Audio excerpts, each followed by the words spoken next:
जितने आस्था चैनल पर कथा सुन रहे हो, जितने फेसबुक और यूट्यूब पर सुन रहे हो, बहुत सावधानी से सुनना। तो जिनकी यहाँ संपदा की कमी होती है, वैभव की कमी होती है, लक्ष्मी की कमी होती है, प्रतिष्ठा की कमी होती है, धन की कमी होती है, उसके लिए सोमवार के दिन भगवान शंकर को अगर जल चढ़ाया जाता है तो हमारे घर में शीतलता का अनुभव होता है। जब व्यक्ति को मुसीबत आती है तो उसको सारे दोष नजर आते हैं।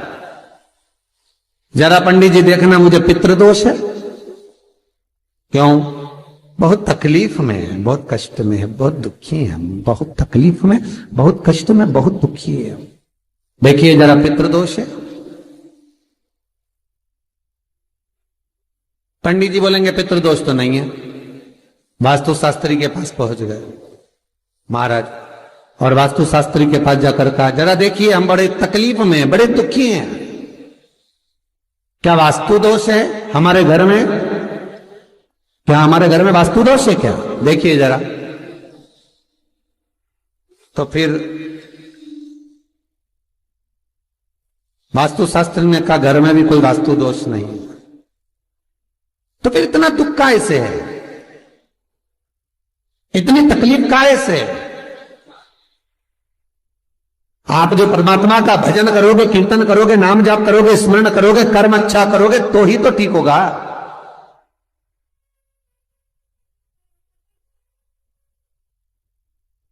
महाराज जरा देखो, हमारे घर में कोई दोष तो नहीं है वास्तु का? वास्तु दोष नहीं है। अब पितृ दोष नहीं है, वास्तु दोष नहीं है, फिर का एक काम करो, हम बड़े तकलीफ में हैं, जरा हमारी जन्म पत्रिका देखो, जरा जन्म लग्न देखो, जन्म पत्रिका देखो, पत्रिका में तो दोष नहीं है। अरे भाई, जब व्यक्ति का मुसीबत का समय आता है, दुख का समय आता है, तकलीफ का समय आता है, तो वो पितृदोष देखता है, वो वास्तु दोष देखता है, वो पत्रिका में दोष देखता है कि कारण क्या है मुसीबत का।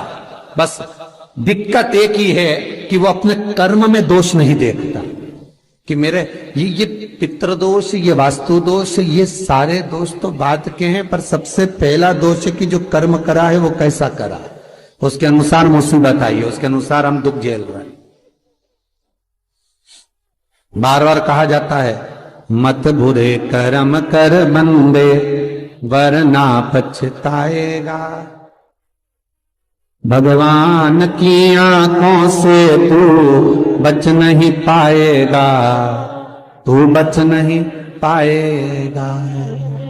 हम दोष देख रहे हैं, हमने पितृदोष दिखवाया, हमने वास्तु दोष दिखवाया, हमने पत्रिका में दोष दिखवाया। मेरा एक निवेदन करबद्ध है, जब आपके ऊपर मुसीबत जब आई है, दुख जब आया है, तो अपने पूर्व के किए हुए कर्म का भी दोष निकालो कि क्या कर कर आए।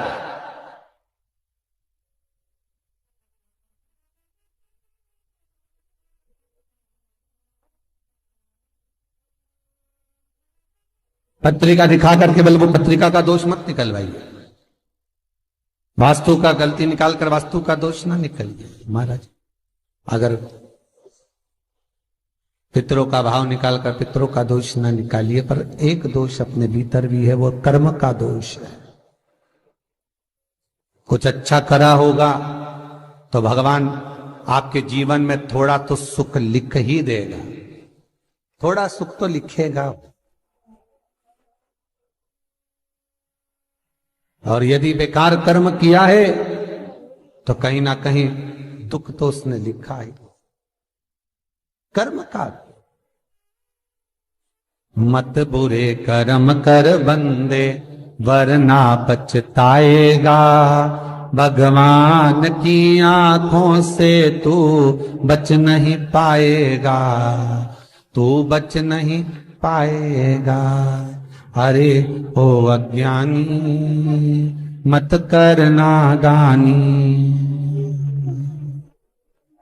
महाराज कर्म का दोष जरूर देखें, पितृदोष बाद में देखना, वास्तु दोष बाद में देखना, पत्रिका में दोष बाद में देखना, पहले अपने कर्म का दोष देखिए।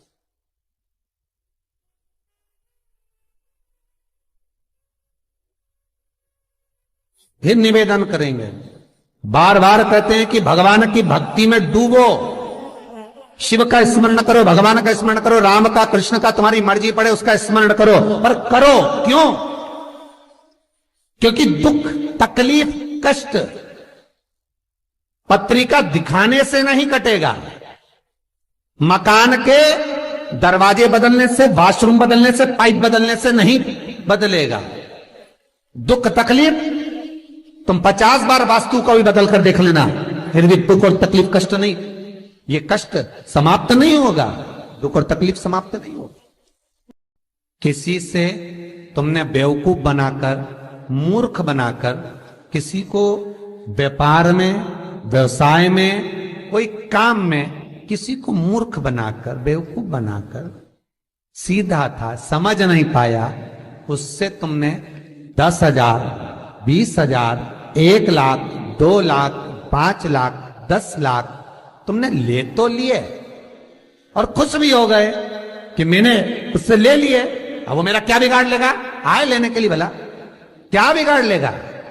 और वो आया, उसने कहा भैया तुमने मेरे पैसे ले रखे हैं, दे दो ना। भैया उस समय पर जब मेरे पास था मैंने आपको दे दिया था, अब आपका काम हो गया ना, दे दो। अब आपके पास में पूंजी आ गई ना, दे दो।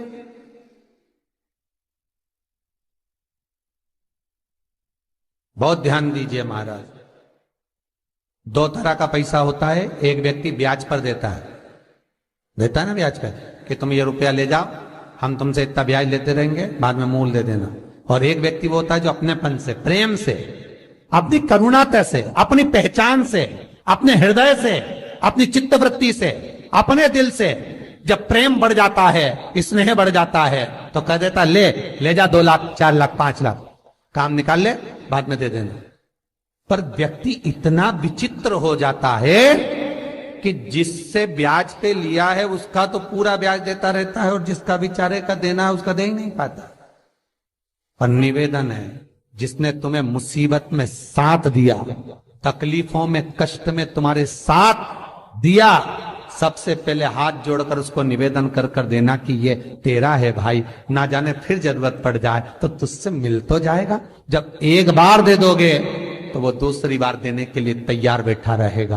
पर तुमने जब सोच लिया, विचार कर लिया कि मैं तो खा रहा हूं, निगल रहा हूं, तो फिर जब नियत में खोट आ गया तो फिर वो कुछ नहीं करेगा। जिसका तुमने पैसा खाया वो कुछ नहीं करेगा, अब तो वो करेगा जिसने इसके माध्यम से तुझे दिलाया, उसको कुछ नहीं करना। जब कष्ट पे कष्ट आया, दुख पर दुख आया, तकलीफ पर तकलीफ आई, सारी पत्रिका दिखा ली, पितृदोष की पूजन करा ली, वास्तु बदलवा लिया, सारे काम कर लिए, तो भी दुख नहीं मिटा। तब गुरु के पास गए, पर गुरु भी क्या बोलेगा? यही बोलेगा कि और थोड़ा सा देख लो। पर कष्ट मिटेगा कब? जब कर्म का दोष मिटेगा। जो करा है उस दोष को भी तो मिटाओ। विचार करना, पांडवों पर कितनी कितनी तकलीफ आई, कितनी तकलीफ आई पांडवों पर।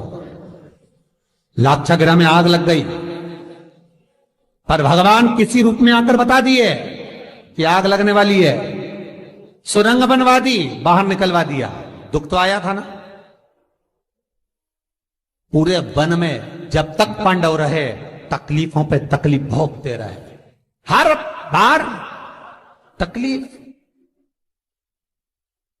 सब भोगा, पर भगवान पर विश्वास था, क्योंकि माता कुंती ने कहा था कि कर्म के लेख को शिव काटता। भगवान ब्रह्मा उतना ही देंगे जितना तुम्हारी लेखनी में लिखा है, भगवान विष्णु उतना ही देंगे जितना तुम्हारे भाग्य में लिखा है। पर भगवान शंकर तो कुछ नहीं देखते, ना लेखनी, ना कर्म, ना भाग्य। उनका अपनाए दे दो, उठा के उठाओ दो। क्या सोचना, क्या विचारना, क्या करना, दे। फिर नहीं सोचा, फिर नहीं विचारा। नारियों की जितनी भी बीमारियां होती हैं, स्त्रियों की, चाहे रजो धर्म से जुड़ी हो, चाहे अन्य चीजों से जुड़ी हो, माता प्रसूति का स्मरण कर कर एक वो गूलर का फूल आता ना, घंटी वाला फूल, जिसमें एक डंडी बांधने की देवी जी को चढ़ता है, गूलर का फूल को माता प्रसूति का स्मरण कर कर जगदम्बा के मंदिर में जाकर देवी के चरण को छुआकर अगर उस पुष्प को माताएं खा लेती है तो उनका जो भी बीमारी होती है रजो धर्म से जुड़ी हुई, वो सारी बीमारियां उनकी समाप्त हो गई। कई कई बच्चियों को रजो धर्म से जुड़ी हुई बहुत तकलीफ होती है, तो वो माता प्रसूति का स्मरण कर कर उस फूल को देवी के चरण में छुआकर उसको खा लो, चला चला। कितना भी दुख, पूंजी धन की अगर आपको कमी पड़ रही है और ऐसा लग रहा है कि मेरे पास में कुछ भी नहीं, हम तो यहां तक कहेंगे कोई मकान बना रहे हो, बेटी का विवाह कर रहे हो, बेटे का विवाह कर रहे हो, कोई अच्छा कार्य कर रहे हो, धन संपदा की भी कमती दिखे तो उस समय पर कांता भगवान का स्मरण कर, कांता चक्र का स्मरण कर, शिव और नारायण का नाम लेकर, एक बेलपत्र, एक शमी पत्र, एक श्वेत पुष्प, एक लाल पुष्प, दोनों हाथ में लेकर भगवान शंकर के अशोक सुंदरी के स्थान पर अगर समर्पित करा जाए तो संपदा की भी कमी नहीं आती। वो कांता चक्र है जो नारायण के। श्री शिवाय नमस्तुभ्यम, सब बोलिए एक बार जमकर, श्री शिवाय नमस्तुभ्यम। प्रैक्टिकल जरूर करना, कहीं सियोर वाला महाराज झूठ तो नहीं बोल रहा। शास्त्रों की बातें हमारे जीवन में हमें सुख प्रदान करे, इसलिए इस भाव का आनंद करते हुए आज की कथा को विराम देते हैं। श्री शिवाय नमस्तुभ्यम। मेरे चैनल को सब्सक्राइब करें, बेल आइकन प्रेस करें, जिससे कि आपको लेटेस्ट वीडियो की नोटिफिकेशन मिल जाएगी।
शिवाय नमस्तुभ्यम, सब बोलिए एक बार जमकर, श्री शिवाय नमस्तुभ्यम।